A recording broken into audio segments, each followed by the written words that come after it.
We also wanted to invite people to either have a coffee when we used to do it in the morning, or since we're in the noon hour, you can either have a beer or a coffee. So National New Beers Eve, very appropriate for the brew today. I've known Lori for, I don't know, maybe a little over a year. She does some training for our organization. We have partnered with Lyft for almost 5 years now, and they have been a value add in our business and a great consultant for us. So with that, I will hand the mic over to Lori and let you take it away. All right. Thank you very much, Brendan. It's an honor to be here with you all today. Today, we're talking about setting the stage for successful meetings.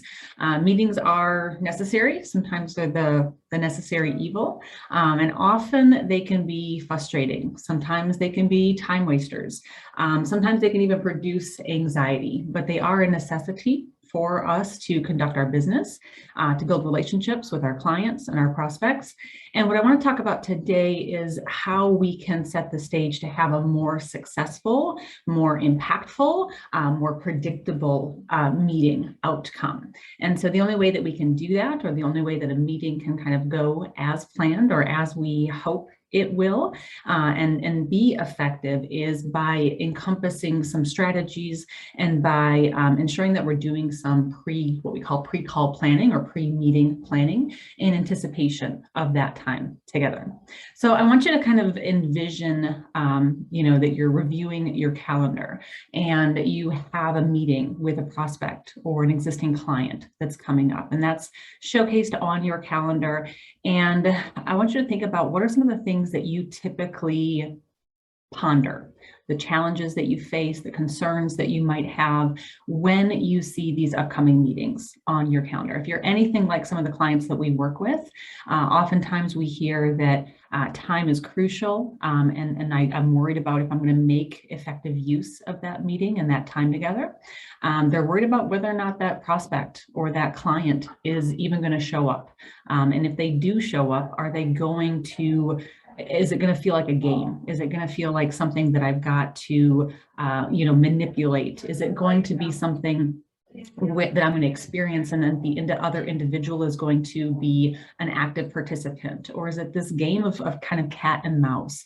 Our clients often are driving the meetings. Our clients and prospects are often driving the sales process, if we're not using measures to control that meeting. And so oftentimes our clients tell us that they constantly feel like these meetings that they're conducting with their clients and their prospects are just not as effective and just not as predictable as they would like. So if you share any of those concerns or experience any of those challenges when you're anticipating upcoming meetings with your prospects and your clients, then today's very brief presentation is designed to arm you with a way to kind of take back more control and elevate the effectiveness of that meeting, and also develop something that we call equal business stature in your meetings. So the strategy that I want to introduce you to today is what we call the upfront contract. An upfront contract is going to allow you to maintain that control during all phases of the meeting, during all phases of the selling process. This is really essential when we're in a sales engagement or even an expansion in engagement. It's a method that we can use to, again, set the stage and ensure that there's an agreement before the meeting, during the meeting, as to what's exactly going to take place. And essentially, when we conduct this, we're creating an agenda that identifies what the expectations are, an agenda that encompasses both their desires as well as ours. And it's really designed to take the pressure off of us, especially if you're coming into a selling or expansion opportunity with a prospect or a client. This is an opportunity to just, state the obvious up front, be disarmingly honest, and set the stage for a discovery conversation, one of which is going to provide mutual benefit for both parties involved. And it ensures too that when that meeting concludes, that we don't have this ambiguity about what happens next, or feeling like, we're in chase mode to some extent with a prospect, or unclear whether or not there's an opportunity to do business together. So an upfront contract has multiple elements, and an effective upfront contract is going to encompass the elements that are on the screen here. I'll go through each of them. The first is time. Time is really important, and obviously time is going to encapsulate the date, as well as the location. Are we meeting face-to-face at the coffee shop? Are we meeting via Zoom? Is it a phone meeting? We want to be real clear on where, when, and how that meeting is being conducted. But we also want to make sure that we are including the amount of time to be spent in a meeting. There's nothing more frustrating than thinking that you have an hour to meet, and then all of a sudden kind of have the rug ripped out from under you to say, oh no, well, I got a jet in 10 minutes, or I actually only have 30 minutes. So you want to confirm how much time you actually have available. What this allows you to do is ensure that, one, if you are going to be cut short on the amount of time that you anticipated, that you can pivot, that you can maybe ask for permission to jump ahead into some elements that are going to be necessary to take full advantage of the time you do have available. Or quite frankly, you might need to reschedule. You might need to ask them to identify another time where you do have more significant minutes available to have an adequate discovery conversation with them. And when you're scheduling that meeting, you're going to want to err on the side of allotting too much time rather than too little. All too often when we're talking, especially with sales professionals, they're eager to get those meetings on their calendar and fit in any bit of time that they have available, or the times that align between their calendar and their prospect's calendar. And the challenge there is that we're trying to fit so much in to a very short window. And so if it really requires a 45-minute discovery conversation, don't try to squeeze that into 15 or 20 minutes. It's just not going to be effective. And it may unravel some of the success that you would otherwise have in that meeting. And then again, just make sure that is there a hard stop? Is there any flexibility with time as it relates to your prospect or your client's availability? And then the second element is purpose. Every meeting really should have a very specific purpose. Ideally, the purpose of the meeting is going to be, to move forward in the selling process, or in the expansion process, or the service discovery process. Often the purpose is going to be to learn about your respective organizations, or challenges, or desires. Further, it's going to be, the purpose is to determine whether there may or may not be a fit for the two of you to do business together. Ultimately, that's what you want to determine for effectiveness. And then there's the agendas. There's two components to the agenda, depending on what the format of the meeting is that you're having. You might want to lead with your agenda or their agenda. We typically put their agenda first, and this helps to create buy-in. This helps to ensure that you kind of protect yourself from being blindsided, whereas they can kind of reveal what they're hoping to address with you, what they're hoping to accomplish, what their expectations are, so that you can build that in. Again, also asking for their agenda first helps with bonding and rapport with that individual, better buy-in, better participation. And then your agenda speaks to what your expectations are of the prospect during and after the meeting. You want to make sure that you're pretty clear and specific with these requests and with this information. And then also you're going to want to let them know and ultimately ask for permission to ask questions of them. If you're having a discovery process, you're going to need to learn information. Some of the information and the questions that you might have might feel personal, right? Feel a little private, or they might be questions that they weren't expecting you to ask. And so for those reasons, you want to let them know, you know, for this to be an effective use of our time, I'm going to have a number of questions for you. And is it okay if I ask you questions related to your business, related to your finances, related to X, Y, and Z, and get that buy-in from them? And then the last element there is the outcome. This is really important, and this is where so much of our frustration comes oftentimes with meeting. We spend all this time together, and then the meeting is over, and now what? So we want to be real clear on what the outcome is. The result of the meeting should usually be a decision to continue or to stop the process. So if it's a selling situation, if it's an expansion situation, if it's a what we call a recon, meaning checking in with clients and identifying opportunities to further support them, we want to make sure that we identify, is there something beyond this meeting? Or if this meeting is it, you know, being very clear on that. So if there's a continuation of it, you want to have that agreement that, you know, 1, they're going to commit to a future meeting, 2, they're going to commit to doing business together, 3, they're going to commit to bringing in additional stakeholders, whatever those next steps are. But those next steps are concrete. You don't leave with that mystification wondering, I wonder what happens next. I guess I'll send an email. I guess I'll follow up.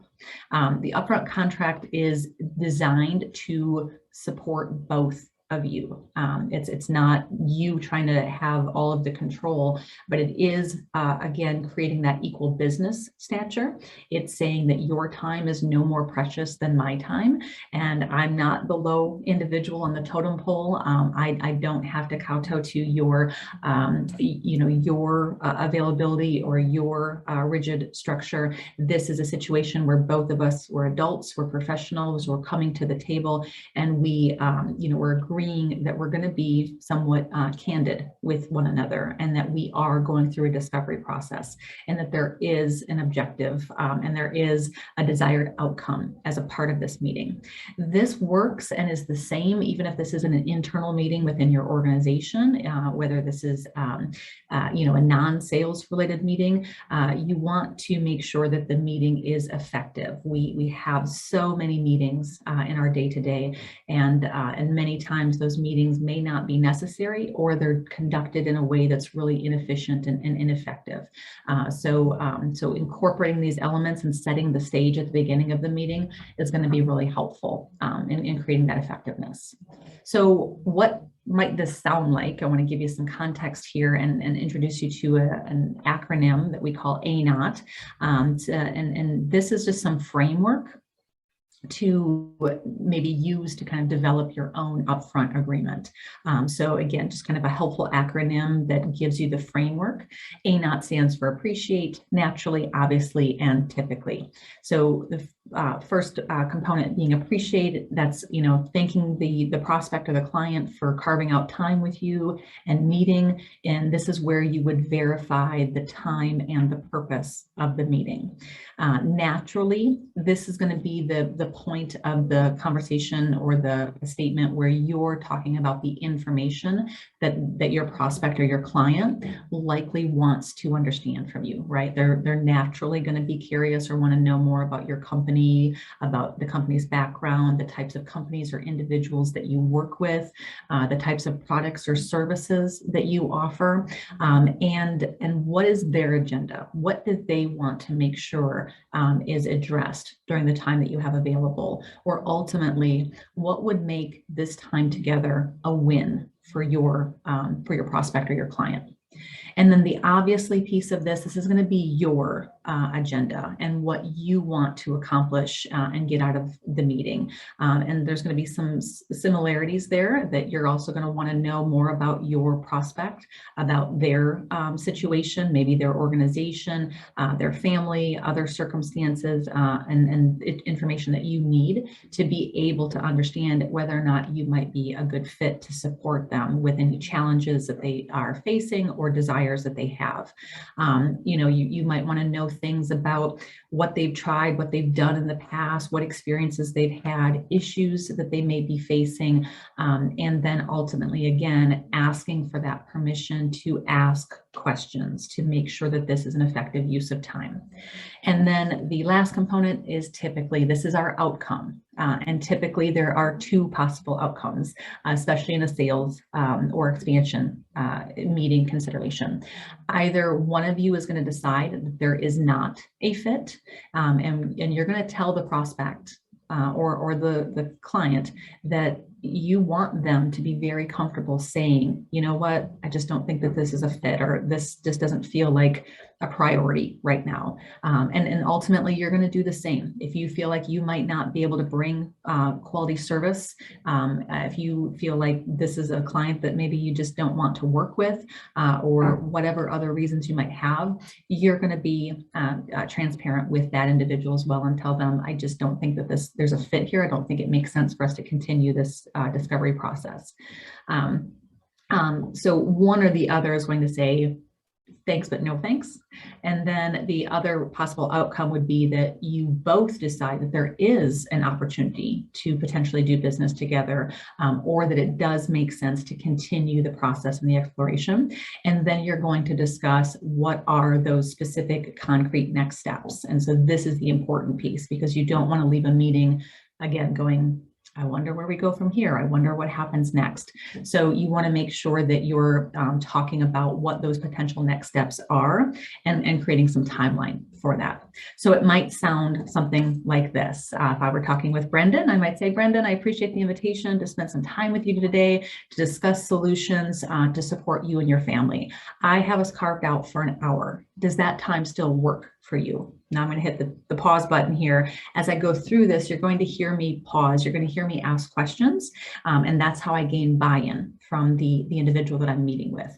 What I don't want to do is just rattle through my upfront contract in 30 seconds at the beginning of the meeting and assume that we have buy-in and agreement.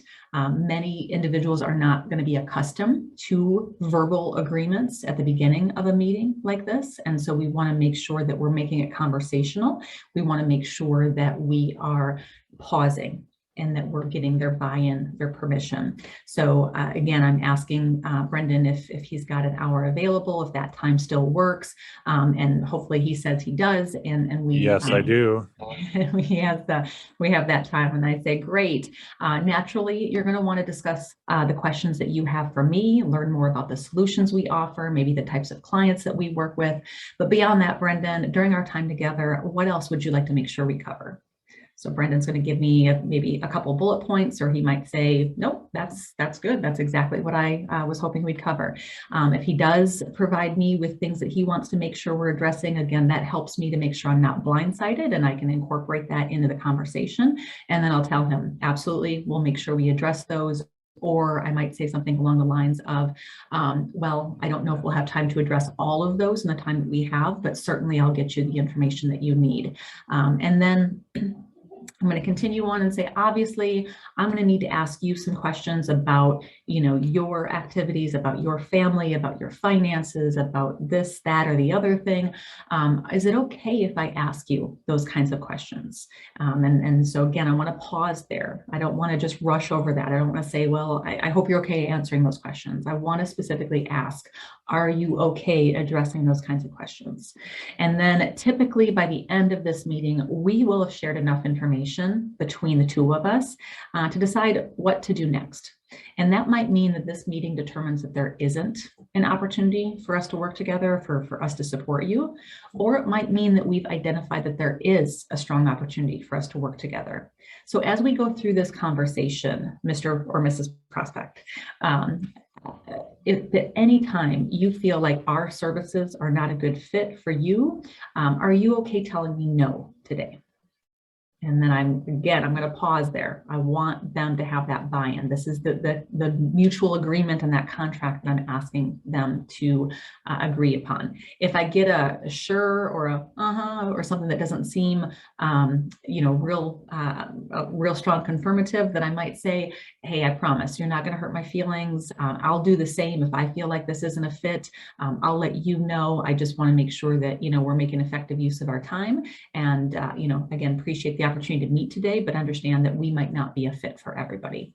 So on the other hand, though, if our services do address your needs and we can align on a budget, on the solution, are you comfortable talking about what next steps look like? And next steps could mean that we schedule another meeting, that we bring in other individuals into that meeting, or it might mean that we go ahead and start outlining the solutions and getting that underway for you. Are you okay discussing that? So when we do this correctly, ANOT, again, just gives us a framework that helps us include all the elements of the upfront contract and makes it sound more conversational. So this is just meant to be a guide for you. The reality of it is, as you develop and create your upfront contracts or your mutual agreements, they can evolve. And you might find that, you want to make some adjustments so that it sounds more natural to the way that you speak, and you should absolutely do this.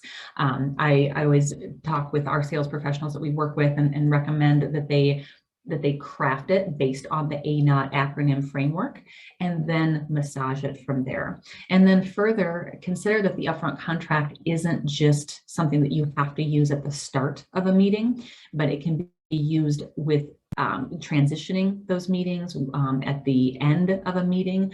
So obviously that at the beginning of a meeting is the most obvious place to begin with this.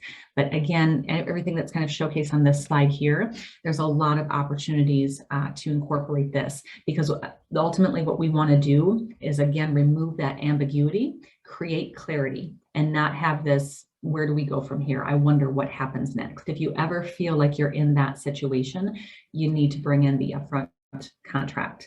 Sandler has a great podcast series called How to Succeed. And so they've got podcasts on using the upfront contract. And then certainly if you have questions, any of us here at Lyft would be happy to address those for you as well. But what I want to leave you with is, again, develop and use an upfront contract or a mutual agreement. Incorporate those elements to prevent getting blindsided and to prevent that feeling of, where do we go next? What happens? Was that good utilization of my time? Did I make an impact? Do I have an opportunity to earn new business? Have I strengthened the relationship that I have? And if you have individuals that are maybe, again, a little vague or wishy-washy with their responses, make sure you're seeking clarification from that, because an upfront contract or a mutual agreement is only that if you have buy-in from the other individual. This is gonna, if you're not already doing something like this or utilizing this, it's gonna feel a little unnatural. And so you need to practice quite a bit, say it out loud, script it out, practice with your peers before you jump into a meeting. But the more you use it, the more effective your meetings will be, and the greater the predictability and consistency of the outcome that you'll have.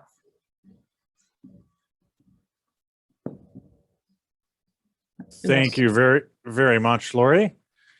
I can tell you personally, using an upfront contract does allow, especially the end of, the whole meeting to flow smoothly, but the end goes better than it has without using it. So I do suggest it from my own viewpoint. With that, I want to thank everybody for attending. Lori, if you could pick a number between 1 and 22, we have a giveaway. We'll go with 14. All right. Our winner is Dennis Kohler. I also want to remind everyone that we post all of our brews on our website, and you can find those there. For those that are interested in getting handouts, Lori, you're all fine sending your handouts to me, and we can get them appropriately. Perfect. Absolutely. That is what I thought. Next week, we have Zach Schnitzler with Ide Bailey, our top overall producer last year. He will be presenting. I'm not exactly sure what on, but I know it'll be good. So you don't want to miss that. That'll be next week. Otherwise, I want to thank everybody for attending. Lori, I want to thank you and Lyft. Have a great week, everyone, and we will be in touch. Bye, everyone.